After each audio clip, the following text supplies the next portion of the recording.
Morning. Welcome to this Monday edition of the Art Lewis Show. We were expecting a guest this hour, but not hearing from them yet. We will have open phones at 989-752-6111, the number to call to join in the conversation, anything you'd like to chat about. After the 10 o'clock news, we're going to learn about an effort to bring together all things Memorial Cup from the Great Lakes Bay CVB. And at 11 o'clock, we'll take a look at Rocket Grab Plus. Let you know what's in the store. So, in the meantime, again, 989-752-6111. Open phones for this hour, unless we hear from our guests, in which time we will switch to them for a short period. Number of things to talk about. I want to get something out of the way right away. There's been discussion, mostly from Trump, although others have called for it, about running for a third term. Forget it. It's just, it's just talk, friends. The Constitution says 2 terms. 2 terms is 2 terms. And all this chatter, he'd better worry about his current term and not worry about some other term which he can't have. That's the kind of stuff that's distracting. There's been a lot of comment lately about tariffs because he's using them as a tool to try and build American industry, which, okay, fine. But a lot of people were counting on him to help with prices at the grocery store and to curb the border. Well, he took care of the border pretty well. But we haven't seen the effort to bring down prices at the grocery store yet. And I heard Bill O'Reilly say this the other day, and I think he's right. He's got about a year from now, because after that, it's all into the midterms. And if he hasn't economically helped the people that elected him, he's liable to lose control of Congress, and his last 2 years won't be pretty. So I just thought I'd toss that out there. Let's go to the phones this morning. We'll begin with Mike in Thomas Township. Mike, good morning. Hey, good morning, Art. Hope you had a good weekend. Yep, did. I agree with you about that third term. I think he's shooting his mouth off again. But he did. Somebody, I don't know if it was him or not, said that. Well, what he can do is Vance get elected, and then he would ask Vance to step down. Resign, and then he'd automatically, if he was vice president, running with vice president, then he would automatically become president. I don't know if that's possible. I think it is. If you were, I'm not sure. I don't know for sure. Anyway, I wish he would shut up, because all he does is. Then people say, well, hell, I'm not going to vote for him next time then, you know. And but then that's not the worst of it. The worst of it is like this Tesla bit. People are attacking them, ruining the cars, burning the dealerships and stuff, and Musk only has 15% of the company. He's got stock in 15%. So they're not even affecting him. That's peanuts to him. Look, it's wrong, period. I don't care whether he owned it or didn't own it. It's they're acts of violence, and they should be treated as such, and these people should be locked up and punished. Well, I've seen them arrest a few of them. Well, but not all. They just walk away from it, and of course we don't know about because the news never reports. Well, you don't know what's going on behind the scenes. Well, that's what I'm saying, because the news never reports it. Because you see these guys, and you could identify them easily, and but you don't hear anything after, because nobody ever says anything after the incident happens. Well, that's not true. The guy that was arrested in Vegas, his face was plastered all over. One guy. Well, there's been a few. How many incidents have happened? I'm not saying all of them, but too often. Let's put it that way. Too often. They just let it, they just don't follow up on it. And even when you see things happening, if you're watching the regular news, and then you'll never hear them report about it, they just forget about it. Well, I don't know how you hear about it if they don't report about it. Well, because I watch Fox sometimes, and I do watch CBS because that's my favorite network, the Channel 5. I like some of the shows on it, but it just drives me nuts. And but Trump has got to shut his mouth a little bit. Yeah, and they're asking for Pete to resign because of that other incident. And why didn't the news reporter call him right away and say, "Listen, I'm not supposed to be on this"? No, he couldn't do that. He just made a big deal of it. Well, because he came from the other side of the aisle. Well, absolutely. Yeah. I mean, I don't know why he did it. All right. But, he's not exactly. Okay, well, anyway, good enough, have a good day, my friend. You too. Bye-bye now. And Gene is in Bay City. Gene, good morning. Good morning. Because it's Lent, I'm going to tell a parable that Jesus taught. Well, why? All right. Just don't read any. Yeah, just don't read me the Bible. That's all. No, I'm serious. Don't laugh. It's not funny. We don't do it. We don't do it for a reason. Because faith is a matter of personal belief. The Republicans talk about God. Are other people not supposed to talk about God? Just you can. I didn't say you couldn't talk about God. I just said don't read me from the Bible. Well, the parable went. He said. So you're going to do it anyway. I'm not reading from the Bible. Good. This is something that I know that he said in my heart. Good. I'm not reading Now that's good. I like that. Go ahead. Jesus said, "When I was thirsty, you gave me drink. When I was hungry, you gave me food. When I was naked, you clothed me." And one of the men said to him, "Lord, when were you thirsty? When were you hungry? When did we clothe you?" And he said, "What you do for the very least of my people, you do for me." And I want to point out that America has always helped. Like in Sudan, where people are starving, America always sent them food. Yeah. And we've always given food to the food banks. Okay, I understand that, and we should. But should we spend $56 million on a transgender play in some isolated country? Should we spend that kind of money? One thing to give people food, it's another thing to do stuff like that, isn't it? That's absolutely true. And the thing, like at our schools, one of my friends that's retired and bored, she took a job at the school lunch, and now we're no longer going to provide breakfast for children that don't have breakfast at home. I understand. We'll see how this all washes out. There are things he's doing which I don't agree with, and there's a lot he's doing that I do agree with. So me also. There are some, like everybody says, there has been a lot of waste and a lot of money spent on foolish things. But the problem is he's cutting food to hungry people. That's not right. All right. Well, we'll see what happens. Our government has a great deal of influence in Israel. And they're stopping the food trucks from going into Gaza. Right. And when you see these little children holding up these little empty bowls begging for food, I don't know how people can be so heartless to think that's all right. I don't know how people can be so heartless. Let me ask you this. And you have a great day. Let me ask you this, Gene, before you go. Were the October 7th attacks justified?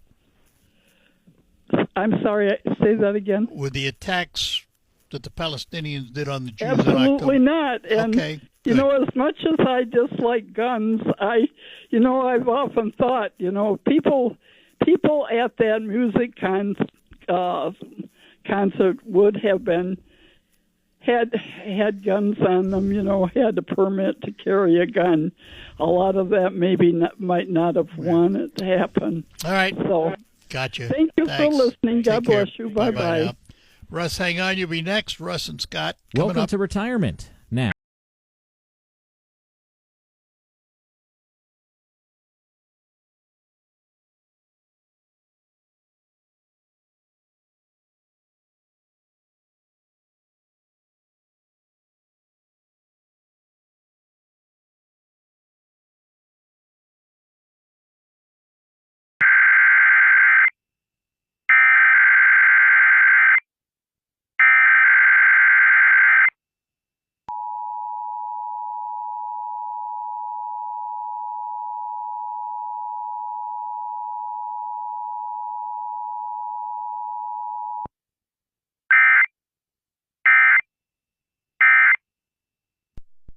This is a test of the emergency. Back to our phones on this open phone hour. Russ is in Bay City. Good morning, Russ. Hey, good morning, Art. I wonder at what point do we declare the Democratic Party to be a domestic terrorist organization? Never. They're not just protesting. They're using firebombs, bullets. They set a Okay, hang on a minute. Republican headquarters. Hang on a minute. in Hang New on a Mexico minute. on fire. Hang on a minute, Russ. The Democratic Party is not doing that. They're people- encouraging it. People who may align with them are doing it, but the party is not doing it. The party leaders are encouraging it. Yeah, I know some are. There are a few are. But then again, if the Republicans had done something like that, would we be blaming the party or would we be blaming the individuals? Well, I don't know. We haven't seen the Republicans ever use fire and bullets, ever. It's a ridiculous hypothetical that I don't think we'd ever see in reality.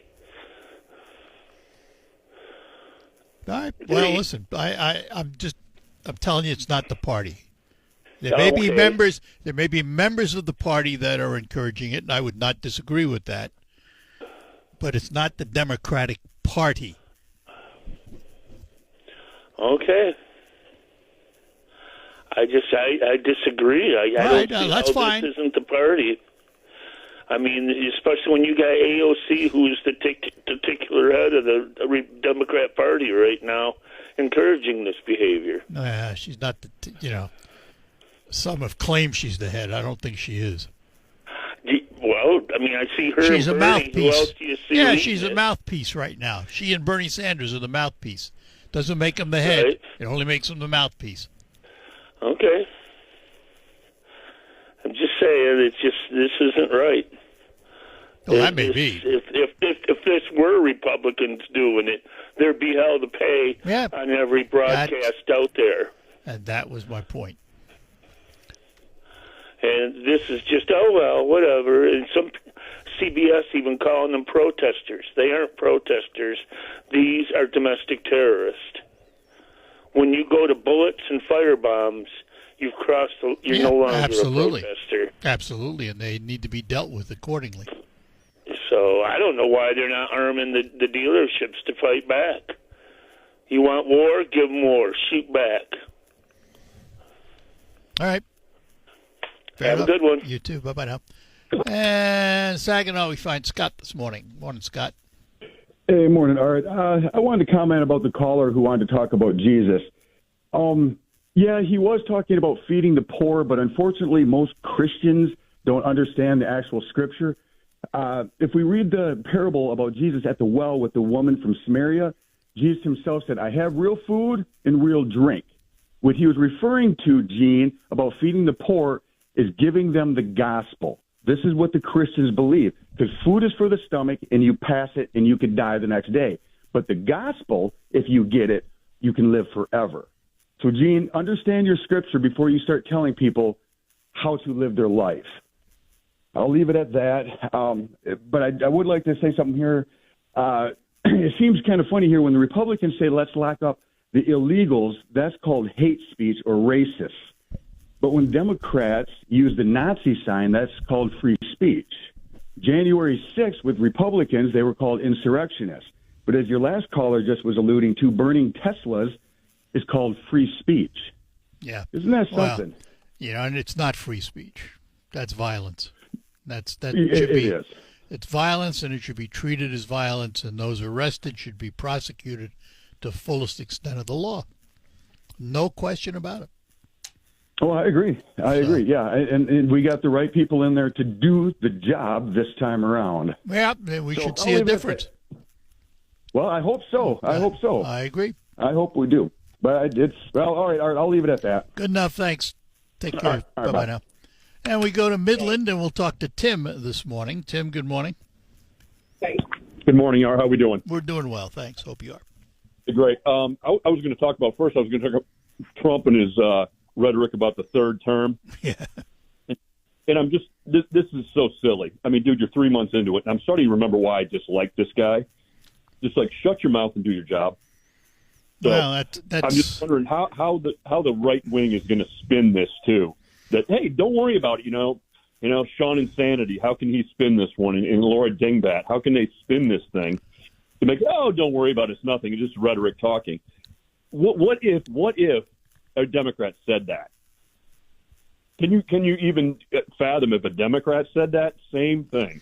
rhetoric from the right would be the same as it is from the left now. So that's I try to play because the that's middle. politics. It's like I'm watching a tennis match, and it's just funny to watch it volley back and forth between these. It's a good analysis. That's what it is. The gentleman just called in about, hey, Republicans never incite these things. The Republicans are great. Hello, January 6th. Who incited that disgusting mess? So they go, well, no bullets were used, so it was okay. Okay, whatever. So no bullets were used. I got you. So that's the line now. It's the same for both sides. And I'm so tired of the hypocrisy. Well, here's the thing. Here's the thing, Tim, and this has been my philosophy all my life. If you are going to be critical of someone or one side or one political party or whatever, in order to have credibility, you also have to admit your faults. And that's what we don't hear. So exactly. So did anybody in Republican or the Democrat come out and say, you know what, that the issue with the text was wrong, we made a mistake? Did anybody say that? I think I heard that, but I don't know who. I can't tell you who I attributed it to. It might have been Mike Waltz, but somebody did Trump say it. Trump said the platform was faulty. Yeah. Well, listen. We all know that both sides love to spin things, particularly when they go against them. They love to spin them the other way, and politics has become such a nasty game.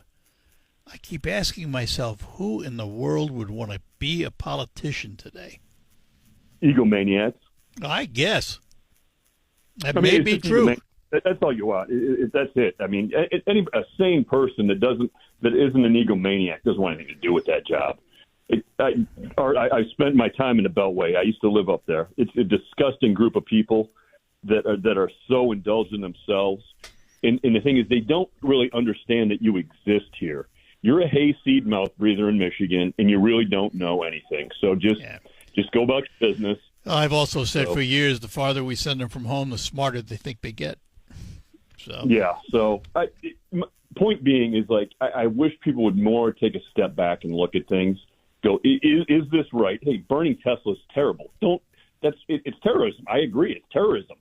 But don't sit there and say Republicans put their little halo over their head. They're great. Like both sides are guilty on both sides. All right. Yeah, so that's my point. Good enough, Tim. Appreciate it. Thank you. Thanks, bud. Yeah. Take care. Bye now. Quick break. We'll be back. Dave, hang on. You'll be next. We're proud to make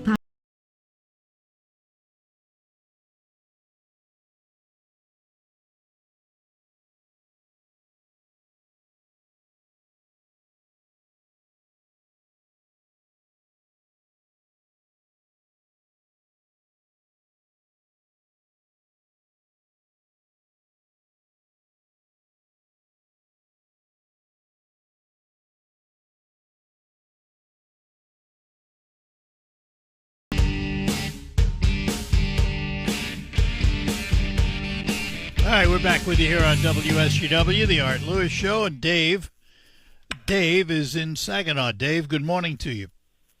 Good morning, Art.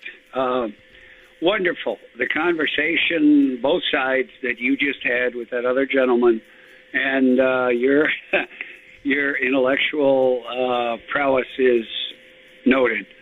You deal very well with people, as I've told you before. Thank you. Now, my point of the call today. What happened on the weekend WSGW early morning stuff? Who changed all that? Management. You mean where we moved the special programming and moved Mike Avery to the afternoon? Yeah, and you put this other stuff in there. Right. That I rarely ever have been unhappy with WSGW, but I get up at 3:30, 4 o'clock, 5 o'clock every morning, and I'm used to listening on the weekend to WSGW, and I enjoyed the programming that was on. And right now, unfortunately, I can't say that I do. So, well, that's I have to tell you that's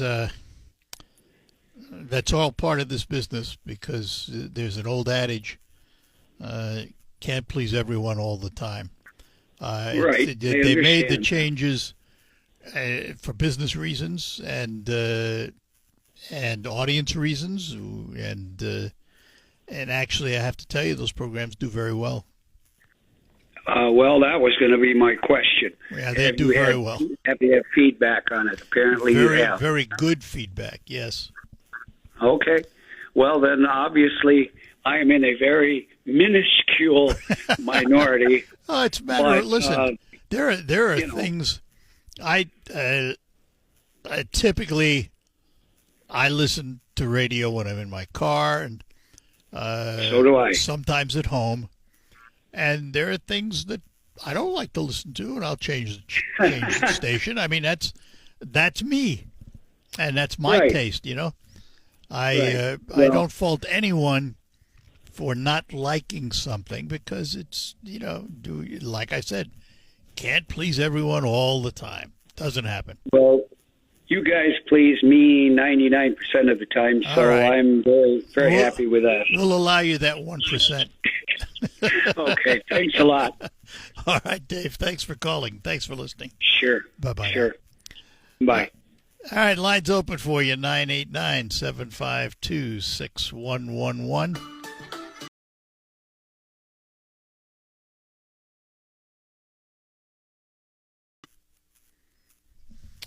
Let me take a moment to talk about Quick Lane Freeland, right next to my car dealer, McDonald Ford. And I say my car dealer, it's where I got my cars from. It's a one-stop, Quick Lane Freeland is a one-stop shop for all of your routine maintenance, like oil changes, brakes, tires, batteries.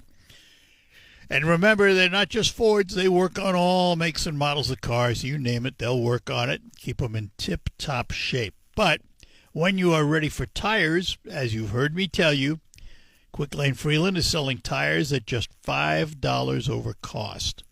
And these are brand names like Michelin, Goodyear, BF Goodrich. And in addition to the fact they're selling the tires for just $5 over cost, some of these tires come with an additional $60 to $100 in rebates. There is extra for installation, including balancing and lifetime tire repairs. And while you wait for your tires, you can enjoy their wonderful customer lounge with internet and free ice cream bars at Quick Lane Freeland, right next to McDonald Ford. And if you're interested, of course, in a new or previously owned car, take a look at the lineup awaiting you at McDonald Ford. Stop today. Quick Lane Freeland, located right next to McDonald Ford on M47. Rocket Grab Plus. All right, we're back with you here on WSGW, and Carl's in Saginaw. Good morning, Carl. Good morning, Art. I've been watching the news about this Signal group chat app thing, and one of the things that's come through to me is, I think one of them at one point said, I take responsibility it was Mike Walt. for what happened. Yeah, that's not exactly or they say, well, mistakes were made. I think if they can't admit they were wrong, then how are they going to learn from their mistakes? I think that's just, they're trying to say things like, oh, no classified information was, and it obviously was. I mean, do they think we're stupid? I mean, so I understand one group that's really angry about this is the U.S. military people, that the top management is so careless with this kind of information. Pilots, I guess, are very upset, about this kind of sloppy. Yeah, they have a right to be. It was sloppy. It was sloppy, yes. And like I said, if you can't admit a mistake, do you think there should be an investigation? Yeah, I do actually, because I think it's a serious breach of protocol. That would be like me getting an email from a top general saying, "Hey, guess what? We're about to attack." And why did I get that email? It doesn't belong on my email. So yeah, No. I think they need to investigate so it doesn't happen again, and find out exactly why and how it happened, how that name got slipped into that delivery protocol. Well, I think the problem is, why were they on that app in the first place? That to me, that's the real issue. I don't know. Not just that, because they're not, according to military protocol, that's not supposed to be used for sensitive information. It's just, and apparently, one of the people on this text chain was in Moscow at the time that this was happening. He was in Moscow with his phone while this was all happening. It's just, they got to do better than that. Yeah, I would agree. It was a mistake, and it needs to be fixed. They need to understand why it happened and how to prevent it from happening again. Right, except the Attorney General has said she has no intention of investigating anything. She's like, there's nothing to see here. I move think on. Congress may override that because there's been a bipartisan call for it. Well, we'll see what happens. Yeah, we will. I think there should be an investigation of some kind. All right, and that's fair. I mean, see if this is. I think if somebody okay. Screwed up, then maybe there should be accountability too. That has to work both ways. Yes. Yeah. Absolutely. Well, time will tell. Okay. I guess I was actually looking for more pushback, so I'm not ready. I'm not ready. pushing back. No, Carl. No, you don't get pushback from me when I think there's been a problem and it needs to be addressed. I'm sorry, I don't push back just for political reasons. That's not who I am. Okay, well, I'm not going to push back for political reasons. Period. I'm glad we agree then that this should be looked into. Oh, absolutely. I think it should be looked into, and I don't care who did it. If it was the other side, I'd say the same thing. Yeah. Well, okay. Good Very enough. good. Thanks. Take care. Bye-bye. All right. Thank you. Yeah, listen. This is very basic, folks. This is the way I've lived my life. I do not believe one side has all the answers. I don't believe that one side does all the bad. There's good and bad on both sides of the aisle if we look at just the two-party system we're stuck with right now. Which is why, by the way, I have said many times over the years that I think this country is ripe for a third party. Not one of the splinter parties that are single issue and that's all they talk about, but a third party in the general political circle, But in order for it to succeed, a couple of things have to happen. First, and I think it's happening,